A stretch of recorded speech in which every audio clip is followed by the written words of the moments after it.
The big belief change thing for me is like, okay, if I do this every single day and I show up every single day for, X period of time, would it be unreasonable that I wouldn't hit that goal? And that's, just how it turned out. It's like, if you just put in, like, the way that you think about it is just, I need to put in X amount of hours, whether it's 1,000 hours, 2,000 hours, 5,000 hours, whatever it is to hit 10K a month, 20K a month, whatever your goal is. Like, that's all it is. It's just a numbers game. And I think people overcomplicate it because they'll do it for 2 months and they feel like they're working, and then they either weren't working or they just didn't put enough time in.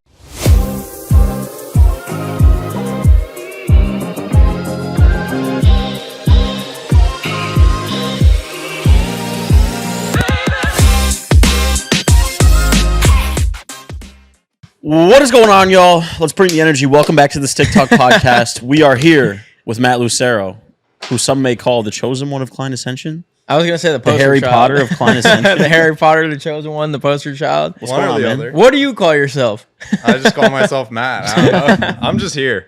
Just keeping it simple, bro. You got the flow, dude. I just got a haircut. I feel like I lost the flow, and now I'm jealous. Yeah, ever since I moved down here, I just haven't cut my hair, so it just keeps getting longer. That is sick. That is sick, bro. But yeah. So why do you think people are calling you the chosen one or the poster child of CA? I think that's just us, but it's true. No, I feel like everyone, like, even, bro, I'm thinking back to like the event in London last year. Like, you've always just had such a strong presence in the community. And I think, yeah, a really good place to start for guys that listen to this podcast are a lot of guys in Client Ascension. Like, what did you do to have such a big presence and impact? Yeah, I don't know. Whenever I joined Client Ascension, it was just such like a big amount of money for me at the time, and I'm like, I have to make this work. Yeah. I was like, I am going to make it literally impossible that it like doesn't work. So I had like this thing. I was talking to a few friends. I was like, oh, I want to invest in this big mastermind thing. And I was like, I'm going to show it. Like, you're not going to hear from me for like at least a month. Like, I'm just going off the grid and just like. Yeah. Only, watching all the content, talking to everyone, networking with everyone, and then, just being everywhere. And I think that worked out. So yeah. I don't know. Yeah. Where were you at in your life at that time? So I was in college for probably the beginning. So this is 2022. Later 2022 was when I joined. I was in college probably, I think, beginning of 2022. So I just like been in college. I was working a job also towards that like summer. And then I dropped out, or I took a gap semester, which is just like, I'm going to drop out. Yeah. And so I took a gap semester, and then I was starting to like talk to other people, try and just like go around with other people, say like, hey, is there anything I can do to help with you? I was just DMing a bunch of people in random like courses, like the testimonials, to be like, hey, I saw you took this guy's course. Oh, that's smart. I was like, hey, can I just work for you for free? Can I just like learn anything? And so, I ended up like working under a guy for a little bit for free, and then he ended up paying me. And then I was still in college at this time. And then after that, I quit. Like, I was at my job, and then whenever I was making like a couple grand a month, I just decided to quit, just go all in on it. But this time I still had like no idea what I was doing. I was just kind of lost or whatever. And so I went back to my old boss, not the one I just quit from, but I was like, hey, like, you guys aren't running any ads. Can you like, do you want to run some ads or something? Yeah. And they're like, yeah, I guess we'll consider it. And so I ended up like pitching them like, hey, I can set up all these funnels. I can set up Google ads. I can set up, like everything I possibly understood. And luckily enough, they said yes. And then that was like the start of the agency. And then a couple months after that, was joining some courses, found Daniel, and was like, this is where you can't ignore this guy. He's just so in your face, loud. And what he's saying probably really resonated with you at the time. When you say you took a gap semester, was the reasoning to buy yourself time, or like to like have an excuse for your parents? Like, what was your mindset at the time? It was a little bit of both. It's like just telling your parents like, oh, I'm going to like flat out drop out of college. Yeah, it's too much. Yeah, it's just you got to ease them into it. Yeah, it's like gap semester sounds a lot nicer. Yeah, it's like we're, worst case scenario, I just go back, right? But it's like, you're not going back. But I remember watching like a bunch of just like the old video, like, and I was trying business a while before this. I started like a supplement company. I was doing like alcohol distribution under like my dad does stuff with like a vodka company. And so I was like trying to figure all that out. But so I've been doing it for a while, and I just remember seeing like Sam Oven's old stuff, and he's like, you have to go all in. I'm like, I guess I'm going all in because yeah, like between college and like all these other things, I just felt like, you know, my attention was too spread out, which probably isn't true. Like there's guys in Client Ascension, they're like working full-time jobs, killing it, whatever. I just thought I needed to do that. And so that's it worked out. I think it's not like one right answer, right? I think like the audience can get confused listening to all the interviews and hearing conflicting advice, if you will, from different people. But it's really like everyone's got their own unique journey and what worked for them and what didn't. So for you to be able to identify like, hey, I just need to get rid of all these other things in my life that are not, you know, going all in on this one thing, like you knew what you needed.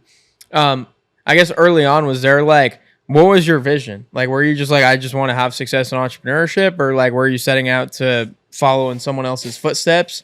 Yeah, I think when I was like really young, I like just wanted to do like normal job, whatever. I'm like, I just want a high paying job, forget about it. And then I read a couple of my friends, they like showed me this book. It's like The Millionaire Fast Lane or Unscripted, something by MJ DeMarco, one of those two books.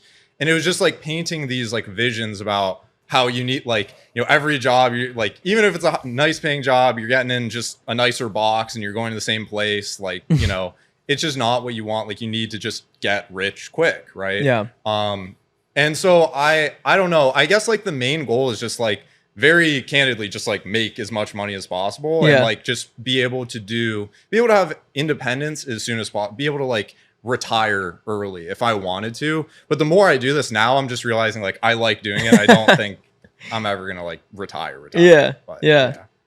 That's awesome. So when you joined Client Ascension, were you just very new to the whole cold email thing, lead gen, or what was your basis coming in? Yeah, basis coming in. I mean, I was like familiar with like outreach. I joined like another program where they just talked about like cold outreach. I was initially going to do like a SMMA or just like, you know, Google Ads agency or whatever. Yeah. And then that I joined one group that led me to another group, and that other group I learned a little bit more about cold email, which then led me to Client Ascension. So I was in like a few other programs, and I was doing it for my client, but I wasn't like doing it it wasn't like my business. It was just like, for my first client, I was doing everything. I was doing like Google Ads, LinkedIn outreach, cold email, like building them funnels, landing pages, just like literally anything. And then I kind of settled on cold email. Full service. Yeah. And that's where most people start. We had an agency back in college, and that's where we were at. We were doing everything: podcast editing, video editing, teaching people how to write books, social media marketing, websites, like literally every service, like the full service definition to a T. And when we started again from scratch, that was like our biggest learning is screw doing everything. Let's just get really good at one thing. And so, yeah, I guess to tail off of Christian's question, like, what about cold email, like, clicked with you? Yeah, it was just that it's so much like cheaper and more scalable. Like if you run like Google Ads, you know, works phenomenal. There's bigger agencies doing Google Ads, right? But the thing with Google Ads is it requires like spend. Like you can't just do Google Ads for like, you know, maybe you can do it for like $200 a month, but you can't do that. It's very like money intensive. Like if you want to scale, you have to pay more, right? And then with LinkedIn outreach, it's similar. Like you can do, you know, if you want to do it manually, whatever, but like running the automations for LinkedIn outreach, it just wasn't very cost effective. Like a seat on most LinkedIn automation tools is like $50 a month or $99 a month. And that only gets you so many messages. Yeah. And so cold email just seemed like the best. Like for $100, $200 a month, you could like reach out to so many, tens of that, like literally like 10,000 people a month for like $150. You know, all software's on, call it $250, but like it's just so cheap. Like it's just so good, you know? Yeah, that was, I mean, dude, same thing for us. I mean, what got us in was LinkedIn automation, because we're so early to LinkedIn to the point where they didn't even have the restrictions. So you could remember we were just blasting like thousands of connections a day. Meet Alfred? Yeah, using Meet Alfred was the software back then. It was like $30 a month. Dude, like you could send thousands of connection requests every single week. And that was back when no one else was doing it. So the acceptance rates were super high. And I mean, dude, we were blasting those. And then it started to slow down and get restricted. And that's when we found cold email, and the same selling points. It's just like, it's more scalable. It's cheaper. You know, one of the big selling points too against LinkedIn is it's not tied to a personal brand.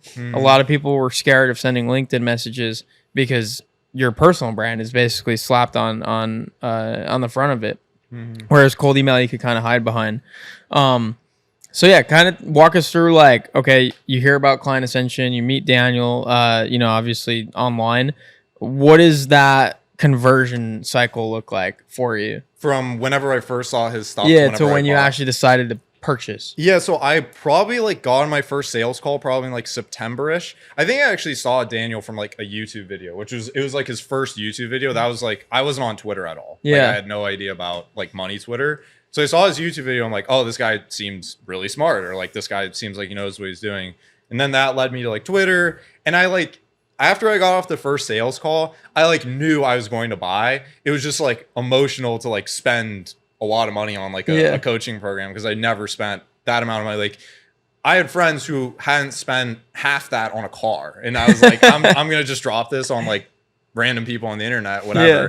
But I knew, because it's like it just seemed like you guys like cared. I got that sense that like you get on other calls and they're just like hard closing you, and the program, it's like, it seems okay, but like it just didn't seem like it was all like there, if it made sense. But, but yeah, you guys had everything was kind of laid out. After I got off that call, I'm like, I knew this is where I had to be. And then, yeah. Do you remember who closed you? It was Jay. Jay. Shout out Jay. Yeah. Shout out Jay's to a Jay. killer. Yeah. Yeah, Jay's we've the had a man. lot of similar stories with Jay's closes. I think Scott was also a Jay close. Yeah. Yeah. Yeah. And so it's good feedback for Jay. But yeah, it speaks highly of the sales process. Obviously, Dan, a lot of that stems from Dan and the way he trains the guys and manages the guys. So that's always, what do you say? Like the first impression is always on the sales team. Yeah. That's literally the company, especially when you're dealing in the high ticket space. Like the thing that they think about the company, it's like you do, I would say probably 50% of the work on the content side and just building up trust through organic. Then the other 50% is just up to the salesperson. So I always tell them, like, guys, it fucking matters a lot, because think about how much time Daniel's invested into making videos, and Christian's invested into writing threads, and Andre's invested into putting on these events. Like, you can literally, if you fuck it up, squander all of that goodwill that they just built. So it's something you got to take seriously. Yeah, no, I feel like that's one thing that, like, yeah, if you have like, let's say there's like a beautiful brand personality, whatever it is, some guy who's like seems really good, but then you get on the phone with them and they're like trying to like twist your arm, or like it just gives you kind of that like gross feel where you're just like, I don't know if I want to work with them, but yeah, I don't know. Everyone just seemed genuine, and it's honestly one of the tougher fine lines to walk with coaching programs and selling it, because you can't have somebody that's too nice to the point where they'll let somebody get a little bit of nervous and just walk away. And you also don't want somebody who's too much of a hardcore closer to the point where they're just like scaring off somebody and just not giving them any room to breathe. Yeah, you need both. That's what it felt like, is that it was like, a good salesperson like pushes you. It's like, they're like call you on your bullshit a little bit. You're like, yeah, you should probably do this. Or, like, why are you keeping it the same way that you are already?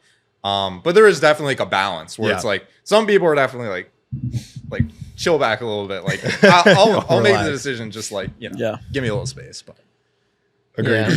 How much of what you've learned over the past couple of years do you think is teachable versus like raw abilities? Like, do you think anybody could go through your progression through Client Ascension and all that you've invested time wise and get to where you are? Or do you think you need to have like a core basis of competence? I think there's like a little bit of both, obviously. I think like 90% of it's teachable. It's like, and everyone's path is different. Like, I do cold email, Eamon does video editing, and someone else does SEO or whatever it is. So like maybe some people just aren't super technical with cold email or whatever, and that's fine. Like, I had an IT background. So like whenever I'm in like the DNS records, it's like, oh, it's just copy and paste a few things. Like, it doesn't scare me. But then other people, it's like, they never touch a computer in their life, and they're like, oh, you hop into that and you're like, I don't want to touch any of this. So the background like definitely matters, but I think like big picture, if someone really wanted, I hate when people are like, oh, if you really want it, you'd have it. But it is kind of just true. It's like, if you really just, you will find a way. Like, I would say I failed at business. I feel like everyone had some of this like stuff for like a couple years. It was just like, watch a YouTube video, like kind of take action, but kind of don't. And then like you leave it, and then you start something else, and you kind of take action, you kind of don't. And you just like bump up against the guardrails, but you have to just bump up against the guardrails enough times so where you just actually like land in the end, and you like get to the point where you start making money. and then you put something on the line, right? I feel like for you, a big part of it was you just put so much money down that like the fear of not, like if it not working out was so strong that it pushed you into like where you naturally needed to go, which is like why I think high ticket coaching programs like work in a lot of ways, is because it is such a big commitment, which actually gets you to commit like the time necessary to make it work. For some people at least, it's sad when people throw down that much money and just waste it, right? It's like it's always so interesting to me to see like someone spend money on a coaching program and then like never log in, never go to the coaching calls. It just, to me, it doesn't make any sense. But I guess if you could just give us a better idea of like when you joined the program, like what did an average day look like for you, where you're just like, are you waking up, messaging people in Client Ascension, introducing yourself, going through the content? Like what did you actually do to make the most of the coaching program in like those first 30 days, let's say? Yeah, the first 30 days I was like binge watching like literally every single video. I watched every single video in the first like 2 weeks. Like That's insane. I don't know if I remember Daniel put like the stat somewhere of like how much watch time people have. And like obviously there's all the call recordings. I'm not gonna watch like every single call recording. But yeah, I watched like literally every single piece of content within except the call recordings. Yeah, which I think you're the only one who's ever done that. Yeah, I did that. It was like first 2 weeks I had that all. I was like, when I was eating, I was listening to it. In between calls, I was listening to it. When I was doing work, I like made sure I got through all of that. And then I was showing up to every single call. Like to me, it was just, I couldn't not just pay all that money and then just not use every single ounce of that. Yeah.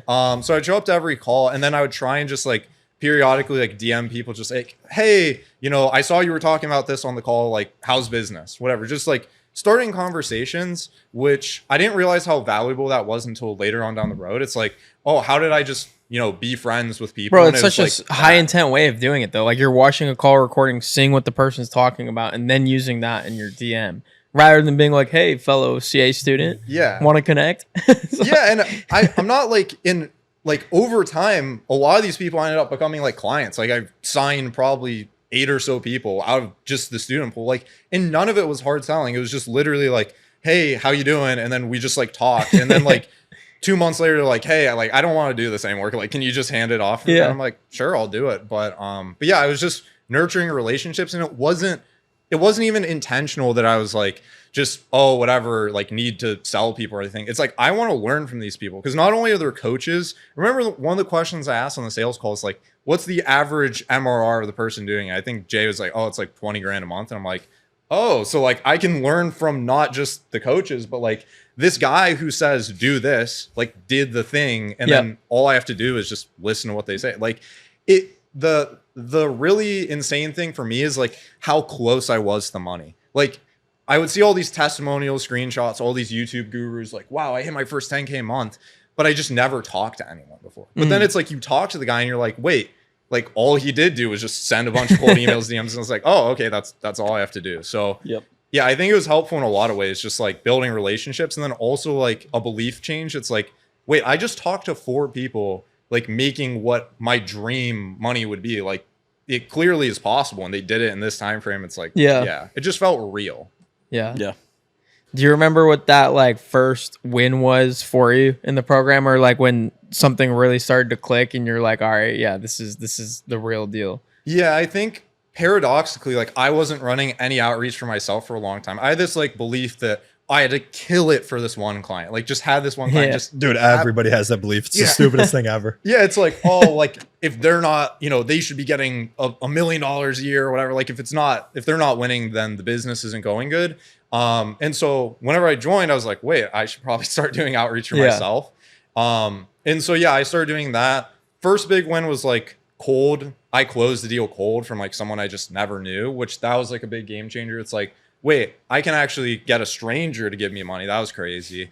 Then the next level was probably like, you know, getting like a couple people in the door, and then fulfilling on the service was like another thing where it's like, okay, now I got 4 people. And then I talked to the second guy I signed and he's like happy. And he's like, wow, I just closed the deal. I'm like, wait, I'm actually like doing a good job and they're happy. And like, you know, they've stayed with me. And so that was, I think the few major milestones is like closing cold deal,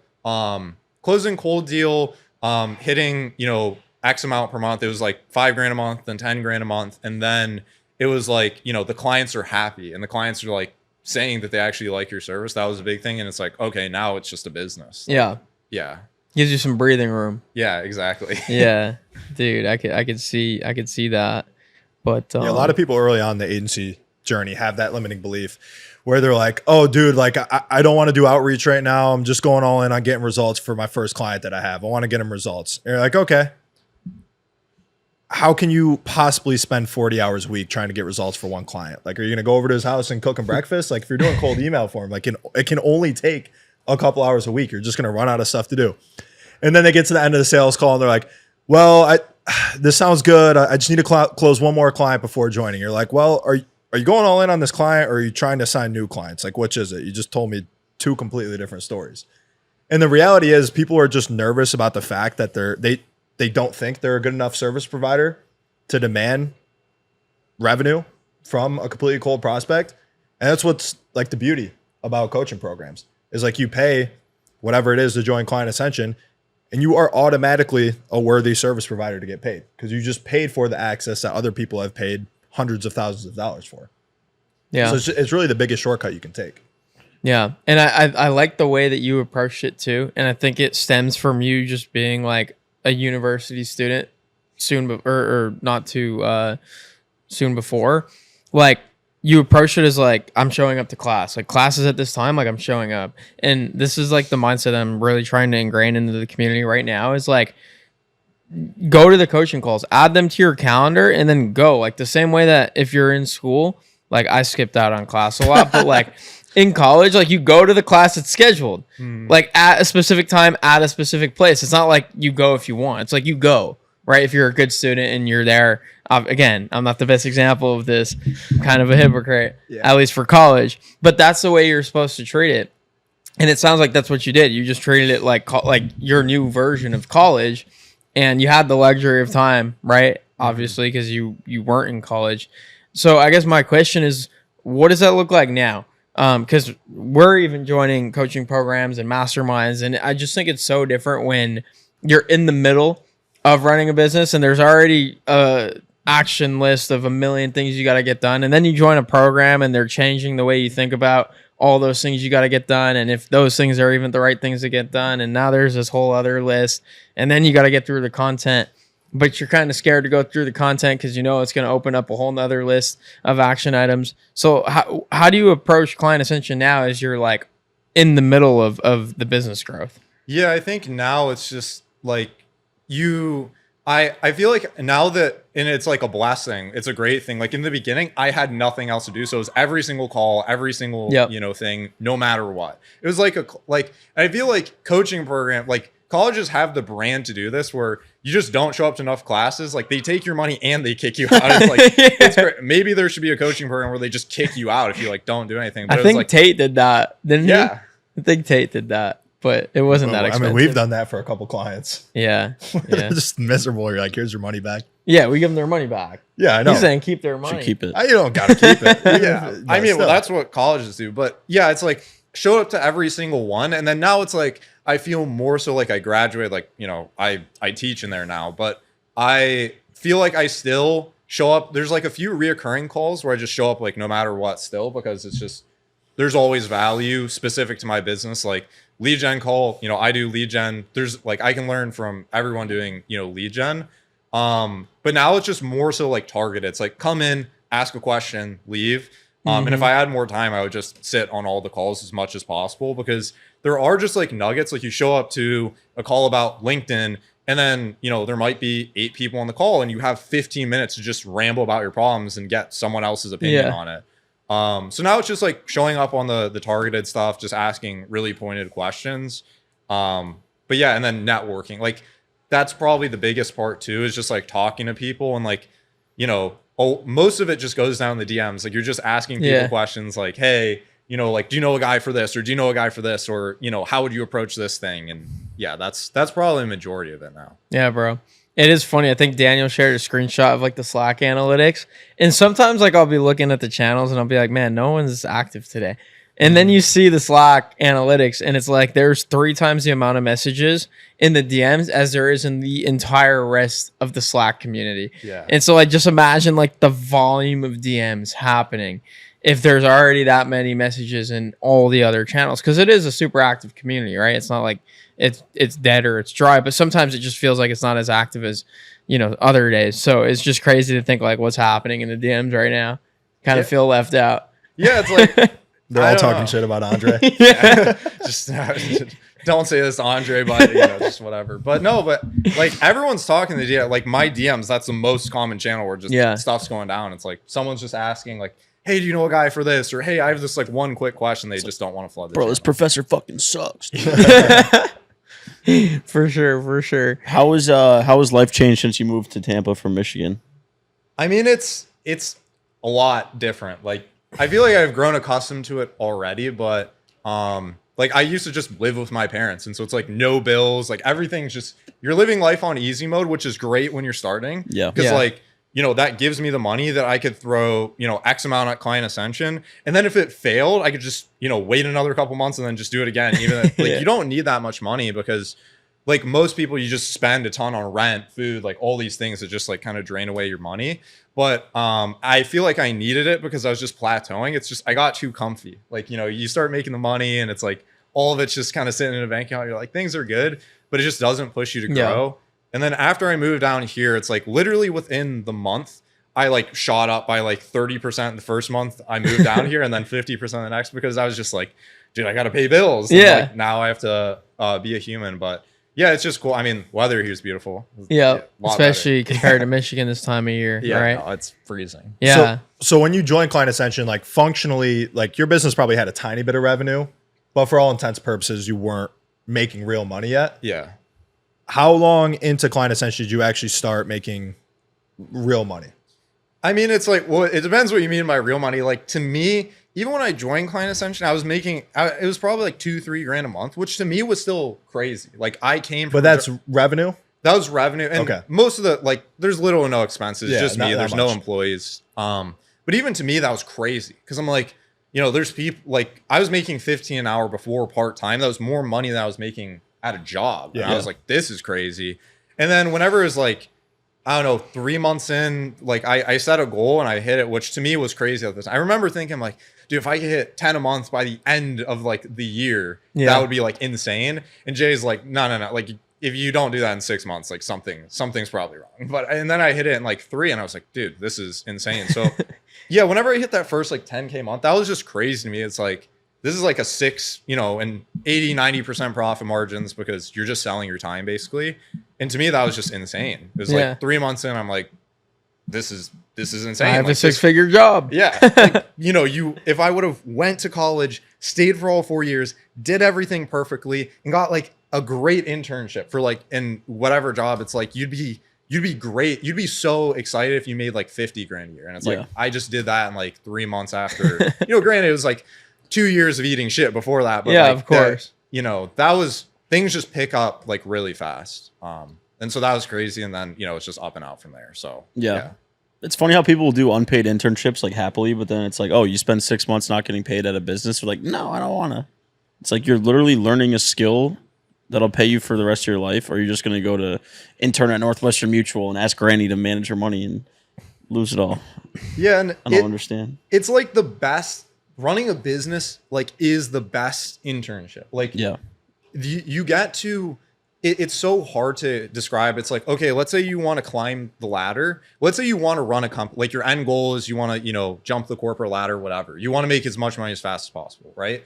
No one's going to let you just like be a CMO at their company. Like that's just not a thing. Like no one's just like, hey, Matt, here's like $100,000 a year job. Like go just manage all the marketing. But since you're running your own thing, you get to like just eat shit and like test it. You get to, you know, I get to test Google ads, Facebook ads, just watch YouTube videos, learn things, like just learn it your own way. And in a way, it's like, yeah, now my job experience, like 2 years as a CEO, you know, granted, again, nothing, you know, crazy. I'm not going to come in and run Apple, but I like now I have so many like skill sets. It's like, you know, if you work a job, you learn one narrowly defined thing. It's like if you work an IT job, you learn how to fix computers. But if you run an IT company, you learn how to sell, you learn how to manage, you learn how to train, you learn how to market, you learn how to build many product. skills. And so if you left, like let's say I left tomorrow, the business burned down, you know, maybe my ego is big, but I feel like I could step into, like, if I need to do an HR job, I've hired people now. If I need to do a sales job, I've sold people. If I need to do a marketing job, I've marketed to people. Or if you need to build a new company from scratch. Yeah, you could just do like,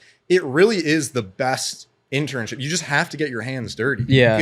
And no one's going to let you do that. They're not going to pass you the keys to their company because there's too much at risk, or maybe they don't trust you. But when you do it yourself, you get to like test the waters and like do all these little engagements. It's like, it really is the coolest thing ever. Yeah, dude. Like, yeah. You really, what it is you become an asset, and it gives you this level of confidence that you operate with where, like you said, if everything burned to the ground tomorrow, I'll be fine. And like you so strongly believe that, which allows you to make like decisions at such a high level and be an effective operator and CEO. And I was telling these guys earlier, a really cool example of this is Grant Cardone, who's obviously, you know, one of the most successful guys in our space. But he went on a show called Undercover Billionaire. Yeah, Did you hear about this? I watched it. Yeah. Yeah, so like for the audience, like this is Grant Cardone. It's a show where they literally say like you have to strip your entire identity, so you like shave this head and everything, and we're gonna give you $100, like $100 bill, a car, a phone, and drop you in a location you've never heard of or ever been to, and you have 90 days to build $1 million business. And he did it. And not only did he build $1 million business, but it was like $7.7 million valuation in 90 days during COVID. And he actually got COVID on the show. So for 14 days, he was completely wiped out. So it's just crazy. And the whole thing is documented, and they're showing like all the moves he made. But it was so easy for him. Like he knew exactly what to do. And it's just like, oh, okay, I've done this before. I've actually done it multiple times. And so I'm going to do this and this and this and this. And I'll actually get him for 90 days to just like ditch all his stuff. It's crazy, dude. You have to watch the show. And now he's doing a behind the scenes of it on his YouTube channel, which is how I found it recently. So when I was sick last week, I was just binging all the episodes, and I was like, "This is the coolest thing ever." The fact that he was able to do it is just a testament to what a good business owner he is, because he was able to step away from his business, for 90 days and have nothing going during on COVID. Yeah, when like he has so much staff that was dealing with the PPP loans, and like he talks about it on the show, but it's just insane to think about, dude. But like, yeah, it's like that's one of the best examples I think of like, yeah, if things did burn to the ground, you'd know like all the steps you took to get here and can do it all over again. And once you actually take those steps, you realize that 99% of the world that hasn't started a business yet, they just overcomplicate shit. Like they'll be like, oh, I can't just call everybody I know, or I can't just like email it. Like, why the fuck not? Like you could literally just, for like you said, a couple $100, just email 10,000 business owners in a month, and then spend what, 3 hours a day to cold call another 300. Like you just can. It's actually not that hard. You don't have to be technically savvy for any of it. Yeah, and I think one of the limiting beliefs, I remember this when I joined Client Ascension, is like, and I thought this like a long time ago, it's like, I had this belief where it's like, is it just luck or is it time? Like, and of course, like there's some luck. I'm sure, you know, being born in America as a guy, wherever, you know, there's a lot of like lucky stuff there. But in terms of like, you know, granted, you have an internet connection, you know, you're decently, you know, well educated, like you understand things at a basic level, like you just put in the work. Like you just have to, and if you're smarter, yeah, you're going to bump up against less guardrails. But at the end of the day, it's like, if you, the big belief change thing for me is like, okay, if I do this every single day and I show up every single day for, you know, X period of time, would it be unreasonable that I wouldn't hit that goal? And that's, you know, just how it turned out. It's like, if you just put in, like the way that you think about it is just, I need to put in X amount of hours, whether it's 1,000 hours, 2,000 hours, 5,000 hours, whatever it is, to hit 10K a month, 20K a month, whatever your goal is.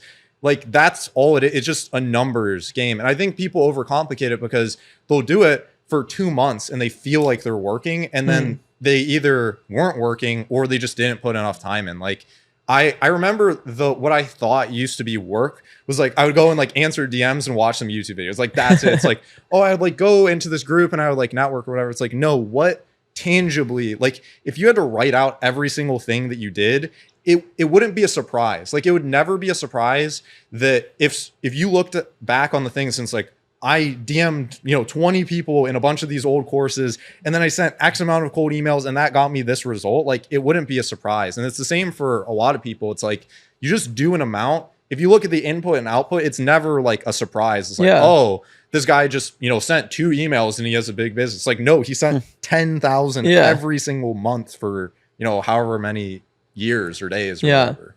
And I think that's one of the huge selling points of Client Ascension, at least from my perspective, is it is really overwhelming when you look at like an open canvas of like, all right, what do I need to do to grow this business? You could come up with thousands of ideas, but to come into a program that has been tested and proven by over thousands of students to know exactly here's what you need to do and only focus on doing these things and know with full confidence that if you do them for a long enough period of time, they will work. Like that is what people are paying for. Yeah. At least that's from my perspective as like someone who's like building the product, right? Yeah, that's exactly what I'm like. If I just follow these steps, it'll work, and it worked. It's like, it really just is like, just do the work and things will figure itself out. But absolutely. And I think one of your questions earlier, Christian's question maybe is like, do you think it's like natural talent or do you think it's teachable? I think one of the things that's not teachable that makes you successful is your intentions. Like your intention with the service you provide is to actually provide a good service. Whereas I think a lot of people come in, they're just following the steps and they think that all that matters is the end result. They get a client, they make money, their job is done. And so one thing that, and I'm not the only one saying this, I'm sure your clients and other guys commend you for this as well, is like you actually care about the client and you actually care to do a good job, which is why you've invested so much time into becoming like this expert at what you do. And so I would say like, where does that come from and how do you work on being a better service provider on a day-to-day? I think where it comes from, it's just like realistic expectation. Like, I don't know, you just can't run a business being a scammer. Like, that's just what it is at the end of the day. Like, anyone who does that. Have you been to Miami? Yeah, well, maybe I'm wrong, but like, I don't, like a sustainable way where, you don't got people knocking down your door. It's just not the life that I want to live, where it's like you're just making enemies instead of friends. And so I think part of it is just understanding that like to make a business like successful, like you just need to do good. You need to like Apple doesn't sell terrible phones. Like every single big company, like the top 10, I'm sure there's some exceptions where whatever, but except Apollo, they sell a shit product. Yeah, Apollo. But yeah, ListKit affiliate link in the description. No, but whenever you look at like all the big companies, they just have a great product. Like that's all it is at the end of the day. And so if you just focus on that, like everything else will fall into place. Like it's the easiest way to just if you make people happy, they're going to say nice things. It's going to make like the whole thing smoother. And then also, it's just, like, do you really want to just like make people mad at you? Like it's just not the way you want to run business. Like, wow, I took this guy's money, but now it's like, you took from him. You didn't like give. It wasn't mutual. There's also like a baseline level of competence that you need to be a business owner and be successful. Like I've definitely talked to people where I'm just like, they're never going to figure it out. They could have all of the training. Competence in what way though? You just need to be a competent enough individual to operate a business. Like some people are not meant to operate a business. What about Forrest What do you Gump? measure as the Like I've met like a construction. I've met like a contractor. Forrest Gump, bro. Huh? I've met like a contractor who's printing money and he's just like. I don't mean necessarily IQ or like SAT score in that street smarts. Like, Common sense. Street smarts 100%. Like our Uncle Ray, who's the most successful person in our family. He went down to Alabama. He was on a full ride for football. And they asked him what he got in the SATs. And he said like 730. They're like, oh, which part? He was like, both. They're like, well, all you need was 700. So you're good enough. But like, holy shit, you're dumb. The guy's like a genius, like a literal business genius. But you'll just talk to some people. Did you ever close Buc-ee's, bro? What happened? I don't know. That's what we'll talk off the pod. I actually haven't checked up on that. But there's just certain people who just won't figure it out no matter what you give them. Usually the biggest red flag to where I would turn somebody down on a sales call for this is if they've gone through a bunch of different programs and like the common thread is like that program was horrible. And I'm like, what was horrible about it? And like, well, this, that. And like they give you fake answers. Like you didn't learn anything from any of those. And you're just like, okay, it's actually the person that's the issue. Bro, but like ChatGPT now, I'm like the worst technical person of all time. And you can figure out anything with that. It's not. You a just don't technical want thing. it bad enough. You definitely know some of your friends. Yeah. You don't have to name. They just which don't friends want it bad enough. Who don't want it bad enough, and like even if they tried, they would just fuck it up. I think it's because everyone's so programmed to like have somebody there to help you with shit. Like you have a professor, teacher, boss. Like there's never been a time where you're just like, I need to do this by myself, except for video games. I'm not saying anything bad about those people. Like, thank God for those people, right? The economy wouldn't function without No, them. I'm just saying I think Everybody that's can't like be what business measures somebody's competence in business. Is owners. It's like, just like a certain level of like figure it out. yeah. That you have to contain. Tony Robbins said it perfectly. It's the number one skill set for entrepreneurs is you have to be resourceful. Like that's it. That's the only thing you have to be as an entrepreneur is figure out how to use your resources to get what you want. Yeah, and it's like taking responsibility. I think that's kind of the common thread too. Is it's like you have to have ownership. You know, one of everyone has to do this as a business owner. Like the buck stops at you. It's like, you know, you hired someone and the employee wasn't good. That was your fault. It's not the employee's fault. Like, what are you going to do about it? You just blame the guy and then nothing ever happened. Like it all needs to just come back to like, you know, common thread, like you're talking about. Oh, this other program stuff. That's my favorite thing on the operations coaching calls. They're like, "Oh, my inbox manager sucks." I'm like, "You suck. Like you hired him." Yeah, it's you hired him and you hired him, you trained him, and you kept him as long as you did. Like at the end, because every time you pass the accountability away, it's like, well, now you can't do anything. Like, okay, it is. Guess what? It's not your fault. Like, it's not your fault. Okay, what are you gonna do about it? Like, you're just gonna sit there and mope and like, yeah, it's everyone else's fault. But you just have to like take it back to yourself and just say like, okay, it's my fault. What am I going to do about it? And being resourceful and like the figure it out ability about that is probably the biggest thing. Yeah, that's a good way to put it. It's definitely the ownership thing. Yeah. Like if you're not ready to take ownership, and it's probably showing up in other places of your life at that point too, it's just tough sledding. Like you have to have almost like unreasonable ownership over everything that you do. Because like even if it isn't your fault, like it doesn't serve you at all to be like, oh, I got screwed. Like it was his fault. It just does nothing for you in the long run. Yeah, it's just your fault. What are you going to do about it? Yeah. Because if you keep saying it's other people's fault, then that just puts you in a position where you're just like, okay, well, it's other people's fault. Like, what is the action item? Yeah. You're just stuck. But yeah, it's just, you know, take responsibility. And if you take responsibility, you're resourceful. There's probably a lot of other things. You know, you have to be like conscientious. You just have to want it too. Yeah. But yeah. Yep. So let's nerd out a little bit. What's your favorite cold email offer you've ever ran campaigns for? Favorite cold email offer? It's always the weird ones. Yep. Like, I don't know, man. I'm trying to think off the top. Like, there's a lot of the boring ones where it's just like IT, whatever. A lot of the interesting ones, it's like not necessarily the offer, it's like the angle where it's like, hey, you're trying to give them some sort of unique thing or whatever. I can think like recent example, or like we're doing a lot of like crazier offers to me. It's just not like marketing services. Like we're doing a performance coaching offer. We're like, hey, we can come in and, you know, do a workshop for your executive team to help them perform better and like reduce burnout. And I was like, I'm not sure this is going to work. And it turns out it worked better than I thought it would. And then we're doing like a bunch of just weird stuff like company-wide polling or like there's a lot of these like little interesting offers. But for the most part, the ones that do really well are just the ones that like have, you know, really good risk reversal and just kind of meet all the direct response type stuff. Yeah. I think my favorite was the e-com speed improvement. That one ripped. Yeah, that was early though. That one ripped.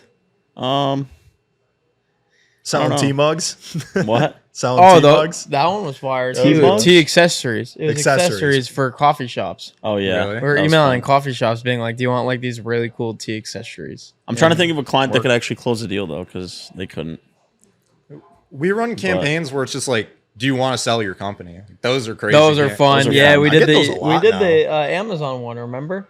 Yeah. Do you want to sell your Amazon I think one of us got an email like, "Do you want to sell this kit?" And everyone's like, "Oh shit!" I'm like, "That's just called." I Yeah, get it's like, I get like cold 4 of email. those a week. It just reverses the psychology. It's like this guy want like I'm good enough to sell. Like Yeah.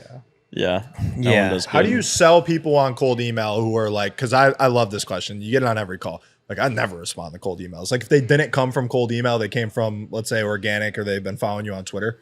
What do you say to those people? I mean, there's a couple of things. Well, you know, if they come in organic, it's a catch-22 because if they come from a cold email, then cold email works. And if they came from inbound, then they saw me make cold email work. So it's like, you know, Yeah. I don't get a ton of those, but the people, it's like, okay, well, if I took your offer and put it in front of 5,000 people that meet the exact criteria, using the exact wording that you approve, and we know that it doesn't land in spam, like 80% of people open it, do you think like no one's going to respond to it? It's like, well, of course, like if you're selling something, now you're putting good, it back on them emotionally to be like, is your offer complete dog or do people want it? yeah, it's like if Complete dog.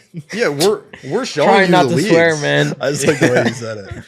Yeah, but we're showing you the leads, we're showing you everything, and it's like, you know, it makes sense. We should have an offers call in Client Ascension, just called dog or not dog. They're like, yo, IT. Dog. That's complete dog. Complete dog, bro. Yeah, next. That's a pickle. Somebody's like, Shopify site is pretty improvement. Christian's like, not dog, not dog. That's Not good. dog. That's fire. Yeah, I'm trying not to swear. I've made a few mistakes already, but You're gonna have all to good. I was like, censor some I would stuff. Yeah. usually say it's dog, you know? Yeah. But I was like, it's dog. Damn, we should do a swear jar in our apartment, and every time we swear, we put a Zin in. That's more valuable than $1. That's dangerous. I would just grab a Zen out when I'm out there. Whenever I run out of Zen, I would just grab one from there. Yeah, I know. Yeah. Wait, what were we talking We were about? talking about selling people on cold email. They're Yeah. like, oh, I get cold emails all the time, and I never respond. Yeah, that's smart though. You put it on them to say like if your I just offer feel like was pull up seen 3 by that emails many that you didn't people. respond to, and I'll show you why they suck. Yeah. That's a good one. I would also say like you're one person. Like you don't need everyone to respond. And if you don't respond, it doesn't mean 99 other people wouldn't. Yeah. And it's also just social where it's like, okay, like here's I literally booked 1,000 sales calls last year. You're telling me it doesn't work. Yeah. Here's 6 people on camera who have bought my services saying that they've booked, you know, X amount of calls. Like, you know, and if they don't believe it after that point, it's like, okay, well, Yeah. no, You're not like it's fine. emotionally tied to the deal anyways. Yeah. That's the nice thing. Is when you could just generate leads on your own through cold email. It's not like the pressure's on to close every single deal. Yeah, that was like a big changing point. Whenever you hit that like money where it starts to become less emotional, it's like you really just don't care. It's like I just don't want to work with you. Like, okay, you're gonna be a pain in the ass. Like, Yeah. let's just if you don't believe it's gonna work, Pain then, in the dog. yeah, pain in the dog. My Yeah. bad. But yeah, it's like if you don't think it's gonna work, then you know, then fine. Like, Yeah. Oh, well. okay, don't grow your business. It's like man. the best feeling ever. It's like, all right, yeah, we don't need your money. You're wasting each And they're other's like, time. wait. Yeah, and then they start coming back and they're all desperate. Yeah. And it's not even a sales tactic. It's like genuinely like I don't want to work with you if that's the case. Yeah, it's just like if someone keeps casting doubt, it's like, do you want it? It's like if they keep doubting you, it's like, well, do you even want it to work? You're Yeah. like, it sounds like you don't want it to work. It sounds Yeah. like you don't want to grow your business. But yeah, some people just don't want it. They don't Yeah. have the dog in them. Yeah.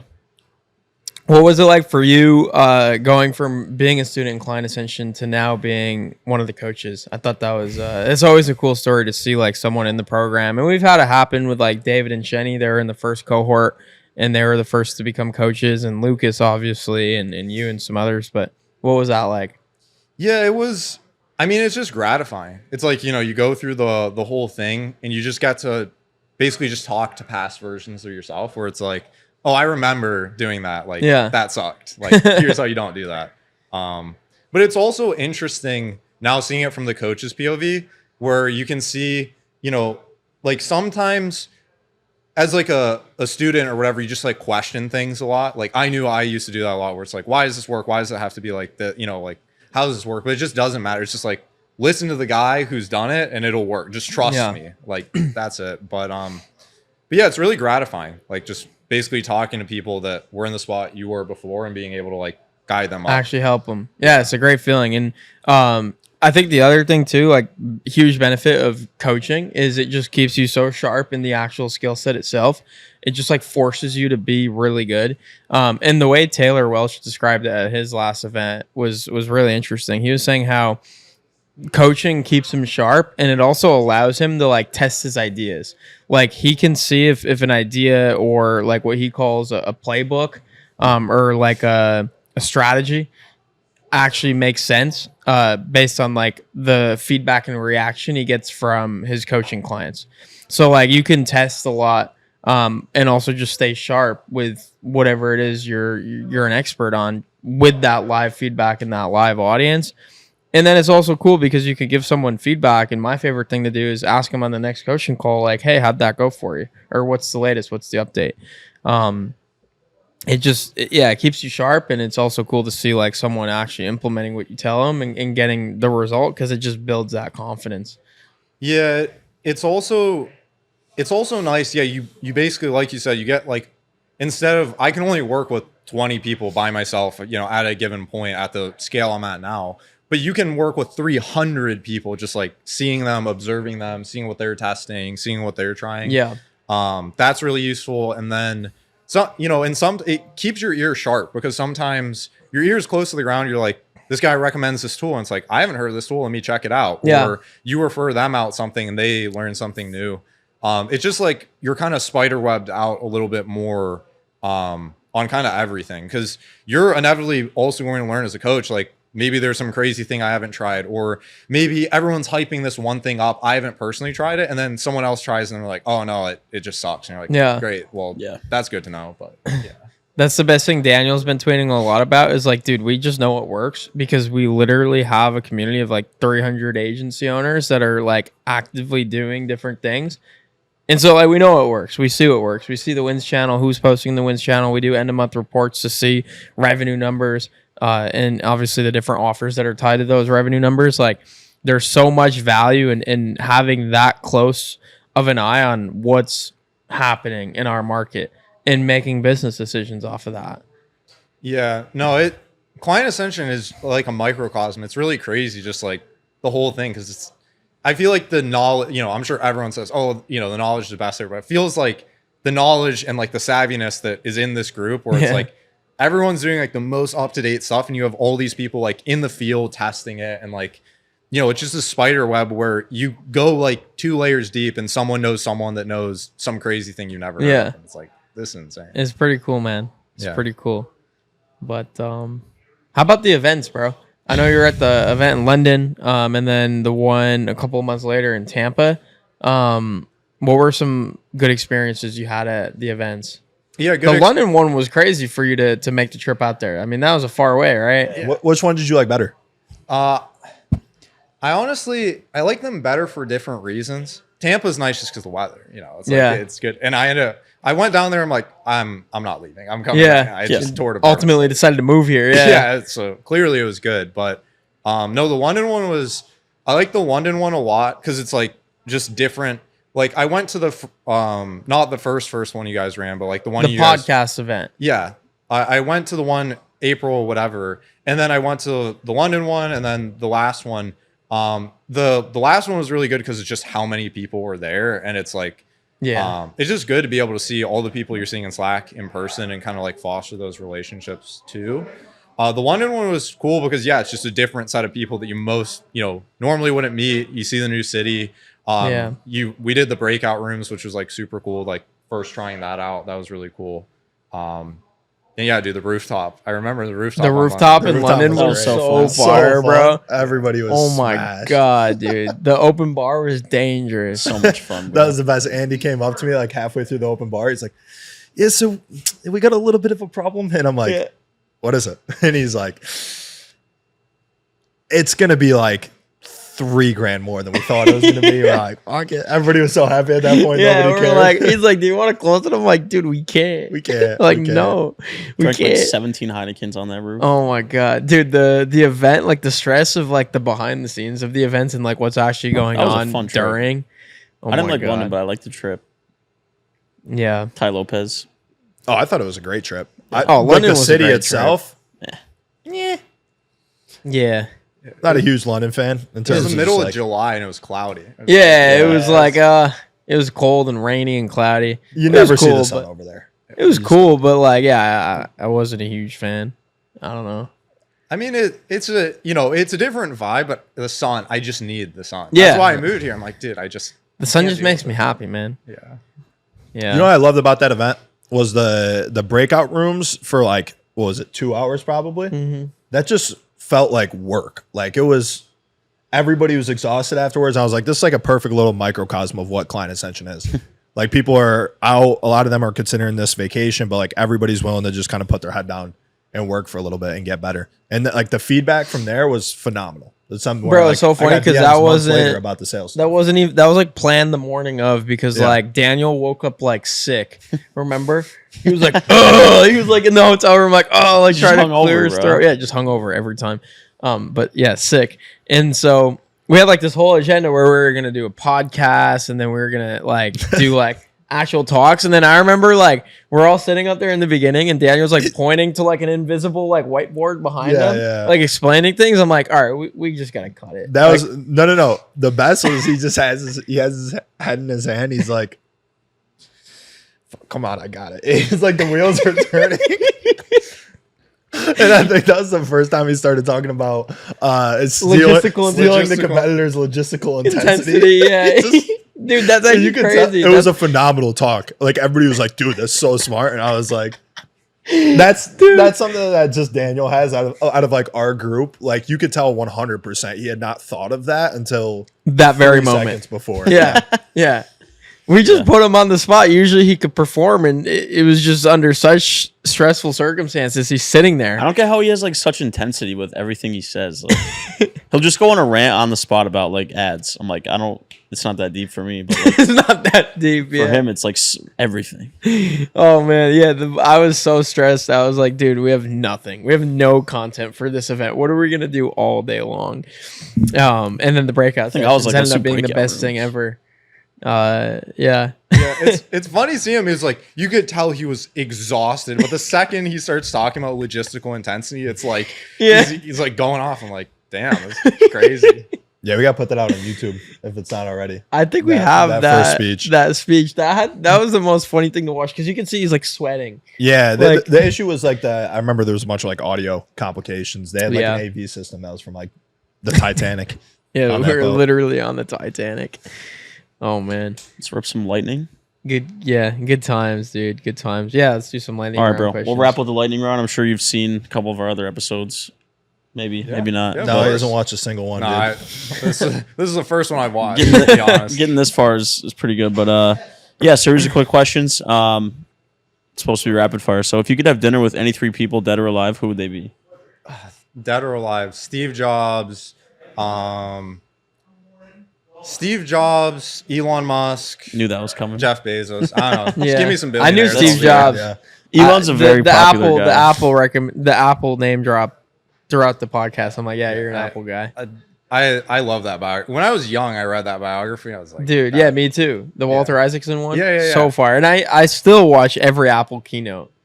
Every Apple keynote. It's weird, but like to me, it's like the most inspiring thing.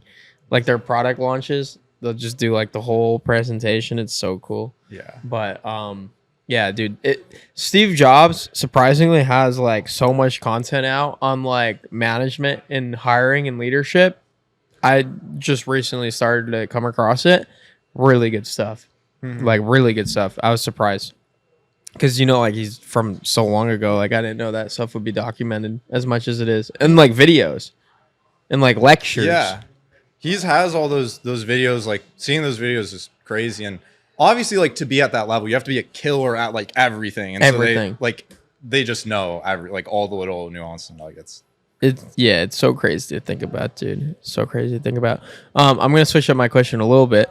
This is a question we used to ask on our podcast, and you're also like super young, so it's kind of like not so far to look back on. But like when you were first starting, let's say like when you were like making that decision to drop out of college and go into entrepreneurship, like what are 3 things you'd tell yourself that you know today that you didn't know back then? Yeah, it was funny. I actually just talked to someone like cold email mastery. Someone was just like, "Hey, can we like talk?" And I just gave him a bunch of stuff, and I thought about it. It was like, first thing is just you can't. And I think Hormozy says it. It's like you cannot lose if you don't give up. Like if you just keep going, there's a 0% chance. Like you just put in the hours and you actually want it. Like it will work out. If you have an internet connection and you really want it, that's probably the first thing. The second thing is like, if you just zoom out a little bit, because sometimes even now I'm like, it's like, oh man, like this sucks. Like I only hit, 30K this month. And it's like, dude, like, come on. Like just like things are good. Just zoom out a little bit, zoom out on the time horizon. Like if you just have the mindset, do this for 5 years, because you're going to be somewhere in 5 years from now anyways. So like if you just do this for 5 years, it's going to work. It's just like timeline, just consistency and making sure it works. And then also just like having fun. I feel like I was too like stressing myself out about like a bunch of little things. It's like, just ease up a little bit. Like things are going to work out. Just give it the effort, give it the time, meet the people, and like just have fun. Enjoy the process. Yeah. Absolutely, dude. Love that. Yeah, I struggle with that. Yeah. I was giving that answer to someone too, and then I'm like thinking about it, and it's like it's pretty easy to say that now. Yeah. Like, but back then it's like, dude, you have no idea what it looks like on the other side, and so it's hard. And then we're sitting here today, like looking forward to our future goals, and I'm sure we'll have the same things to say. So it's a good reminder, but yeah, it's also definitely a struggle. Yeah, it's easy. Like now it's like, wow, I hit all the goals that I had at the time. But when you're in the thick of it and it's like, dude, I don't know, like I might have just dropped out of college and now I'm just going to work like a dead end job. Like what did I just do? Then of course you're going to be stressful, but it's just like learning to have fun with it. It's a good reminder though. I would give that advice to myself. Cause like even now, like we've hit a lot of the goals, we've hit a lot of the milestones, but there'll be certain issues where I'm like, if I don't figure this out by tomorrow, I'm gonna lose my fucking best thing, I keep mentioning Taylor Welch, but like it was just funny to see him interact with his team at the event. But they're like, oh yeah, Taylor is like, he is the biggest worrier. Like he'll just drop in randomly and be like, dude, like if this doesn't change, we're not gonna have a company next week. And like to think of like the level that he's at and what he's accomplished, and for him to still have those thoughts of like, oh my God, like this might completely fail and fall on his face. It's like, it's kind of relieving to be like, okay, that's normal, you know?